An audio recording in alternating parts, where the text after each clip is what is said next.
이 이야기는 실화 괴담 이야기입니다. 저는 중마고우라 그러죠. 오래된 친구, 잘 맞는 친구.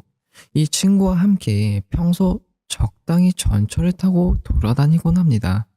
그러다 아무것도 없는 시골역에서 내려서 근처 산에 올라 산책도 하고 지도에 실리지 않은 신사 같은 데를 찾으며 참배도 하곤 하죠. 몇 번인가 무선 일도 겪었고 길을 잃어 헤매다 25km 넘게 걸은 적도 있지만 그래도 꽤 즐거워서 모험을 하는 것 같아서 쉽사리 그만둘 수가 없었습니다. 그날은 나라현에 있는 일본 백대 산 위 경관이 아름답기로 유명한 마을에 놀러갈 예정이었습니다. 탐험보다는 제대로 찾아갈 생각으로 구글 맵을 보면서 마을의 목표로 등산로를 따라 걸어가기로 했죠. 길을 가던 도중 저수지 몇 곳을 지나자 길이 두 갈래로 나뉘었습니다.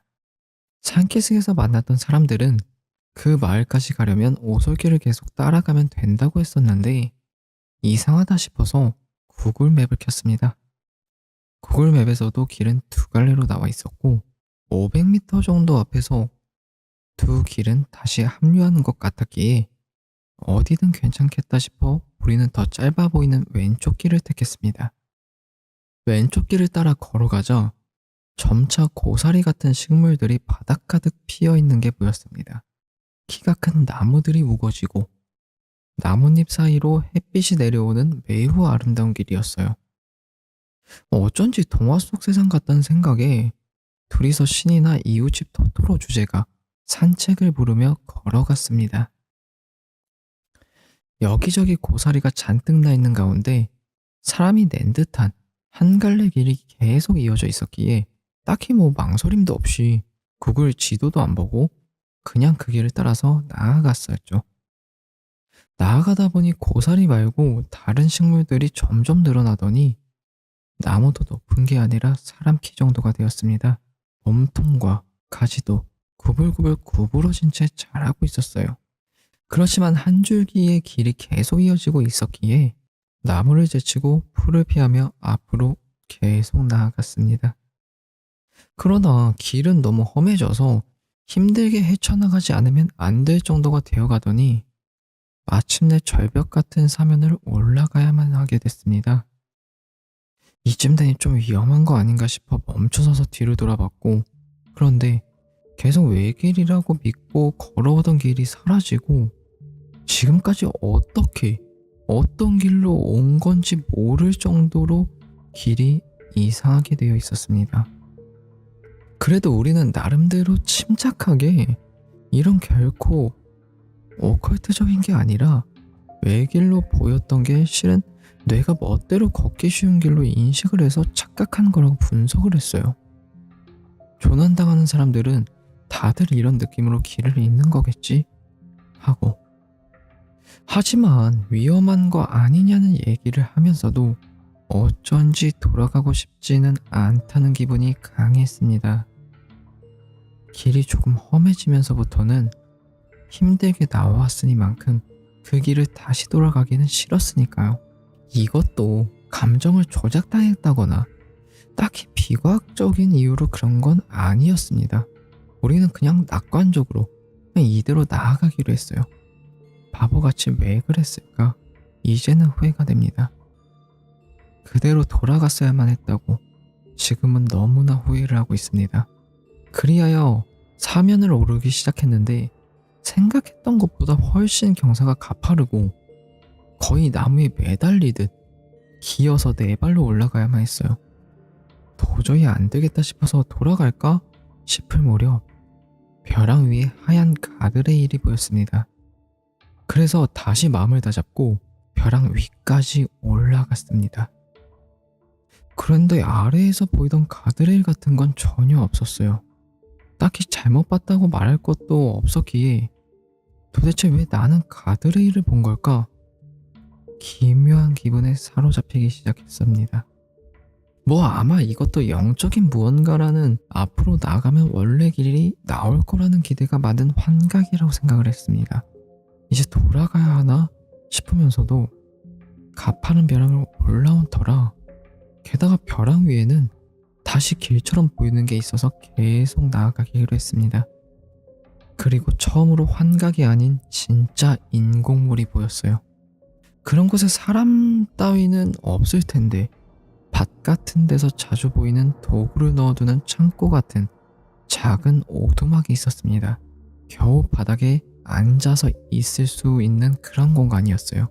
브라운관 텔레비전 같은 것도 있고 사람이 살았던 흔적, 그런 분위기는 남아 있었어요. 어쩌면 우리가 올라온 길은 과거 말로 이어지던 옛길이고 오두막은 휴게소 같은 것이었는지도 모릅니다. 그런 벼랑을 일상적으로 다녔다고는 생각하기는 어렵지만 산사태 같은 걸로 지형이 바뀌었을 수도 있으니까요. 그 오두막을 보는 순간 나와 친구는 둘 다 동시에 산에 들어오고 나서부터 지금까지 느끼지 못했던 공포와 절망감이 한꺼번에 밀려오는 것을 느꼈습니다. 그때까지 공포 같은 걸 느끼지 못했다는 것도 이상한 이야기일지도 모르지만 우리 두 사람은 계속 한없이 낙관적이었어요. 하지만 그 오두막을 보는 순간 느낀 절망과 공포는 정말 지금까지 인생에서 맛본 것 중 가장 끔찍한 것이었습니다. 뭐가 그렇게 무서웠는지 설명을 할 수는 없지만 어쨌든 너무 무섭고 두려웠습니다. 아마 우리가 구해질 수 없을 거라는 부정적인 감정이 차례대로 밀려와서 그 자리에서 움직일 수 없을 정도였어요. 하지만 잠시 후 친구가 "야, 가자!" 하고 오두막과는 반대 방향으로 나아가기 시작했는데 나는 필사적으로 따라가기 시작했습니다. 그러는 와중에도 너무 무서워서 오두막 쪽은 돌아볼 수 없었지만 뒤에서 공포와 절망이 계속 따라오는 것만 같았습니다. 여지껏 외길로 보였던 길은 사라지고 헤치고 갈 수 없을 길만이 이어지고 있었습니다. 뇌에서 희망적인 기대가 없어져서 길을 보던 환각마저 사라진 탓이었을까요? 정신을 차리니 앞으로 나아갈 수도 없고 양옆이 벼랑인데다 그 오두막으로 이어지는 길밖에 없었던 것입니다. 전파가 닿지 않아 스마트폰도 쓸 수 없었기에 정말 큰일이다. 이거 어떡하지? 하고 있는 순간 친구가 벼랑으로 내려가자 라고 말했습니다. 곧바로 망설임 없이 친구는 나무를 잡고 매달리며 벼랑을 천천히 내려가기 시작했습니다. 결국 나도 따라서 벼랑을 내려왔고 근처에 콘크리트로 포장된 도로를 찾아냈습니다. 어느새 전파도 돌아와 있었고 무사히 목적지인 마을로 향할 수 있었습니다. 이때는 이대로 별일 없이 끝이 났었어요. 딱히 뭐 오컬트적인 것도 없고 귀신 현상 그런 것도 없었기 때문이죠. 20대 후반에 흑투성이가 돼서 돌아왔다고 집에 돌아와서 부모님에게 야단을 맞은 정도였죠. 그런데 반년 정도 지난 지금 또 그 산에 가고 싶은 마음에 사로잡혀 나는 어쩔 줄을 모를 지경입니다. 친구에게 이 이야기를 하자 친구 또한 같은 마음이라는 대답이 돌아왔습니다. 가면 위험하다는 것을 뼈저리게 알고 있는데도 어떻게든 가고 싶습니다. 감정만을 놓고 보면 무서워서 가고 싶지 않다는 것이 클 텐데 어째서인지 가야만 한다는 마음을 억누를 수가 없습니다. 둘 다 가기 싫다고 말하면서도 순조롭게 일정을 준비하고 있었고 아마 이번 달 중에는 나는 또 그 산으로 향하게 될 것 같아요. 내 마음속 어딘가에서 원하고 있고 그 마음이 무서울수록 더욱 강해지는 거겠죠. 오커트 같은 건 아무것도 아닐 것이라 생각을 합니다. 다만 한 가지 아무래도 신경 쓰이는 것이 있어요. 그 당시에는 겁에 질려 몰랐었는데 전기도 없는 깊은 산속 오두막에 놓여있던 텔레비전. 그때 우리가 본 텔레비전은 계속 잡음과 함께 켜져 있었다는 걸.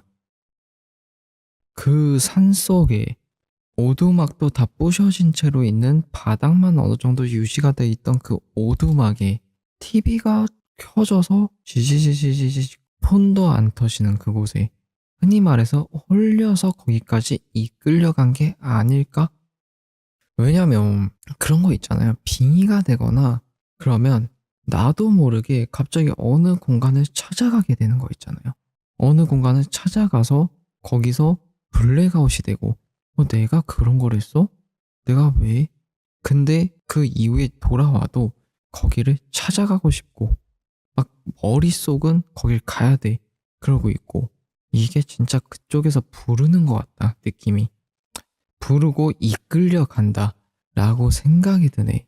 항상 가지 말라는 곳 가면 그 사람은 안 좋은 일을 당해요.